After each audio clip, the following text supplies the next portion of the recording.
गौतम। बुद्ध के समय की बात है। एक बार एक युवा खुद के पास आया जो हमेशा चिंताओं और विचारों में उलझा रहता था। बुद्ध के पास पहुंचा और बोला, जी मेरा मन कभी शांत नहीं रहता है। मैं हर समय कुछ में सोचता रहता हूं, लेकिन मेरे सवालों का कोई समाधान नहीं। क्या करें? बुद्ध ने युवक की बात सुनी, मुस्कुराते हुए कहा, मैं तुम्हें कहानी सुनाता हूं। कुछ ने कहानी। एक समय की बात है।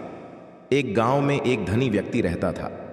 उसके पास सब कुछ था, लेकिन फिर भी वह हमेशा चिंताओं में डूबा रहता था। हर समय डर सताता रहता था, कहीं उसकी संपत्ति नष्ट हुई, से धोखा ना दे दिया। बुद्धिमान हर छोटी से छोटी बात पर सूचना में कि रातों की नींद हराम, वहीं शारदा सिन्हा शादी में। इसी बात से तुम्हारी समस्या का समाधान एक बहुत सरल उपाय। व्यक्ति लिए उत्सुकता से पूछा, क्या उपाय है महाराज? साथ तुम्हें हर दिन 1 घंटा शांत बैठकर केवल अपनी सांसों पर ही आंखें कोई भी और विचार मन में आए बिना किसी प्रतिक्रिया की जाने और फिर से की सांस ली। जैसी सोचा, यह तो बहुत सरल उपाय है। उसने उस दिन से ही इस उपाय को कहा। पहले कुछ दिन उसके मन में हजारों विचार, लेकिन उसने शादी की बात याद रखी। धीरे धीरे उसकी सोच कम।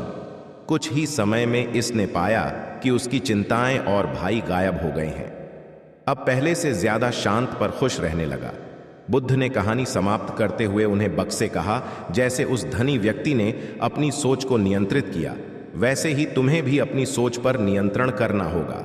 बहुत अधिक सोचना तुम्हें समाधान नहीं देगा, बल्कि तुम्हारे मन को और अधिक ऊर्जा देगा। अगर तुम शांत रहकर केवल अपने वर्तमान पर ध्यान केंद्रित करोगे तो तुम्हारे सभी सवालों के जवाब स्वयं जाएगी। ने बुद्ध के इस उपदेश को अपनाया और ध्यान का अभ्यास करने में थी। धीरे धीरे उसकी चिंताएं कम होने लगी। मन शांत, पहले से अधिक खुश और संतुष्ट करने इस कहानी से यही सीखने को मिलता है कि अधिक सोचने से समस्याएं हल नहीं, बल्कि निर्माण और भी ज्यादा उन्हें जाता है।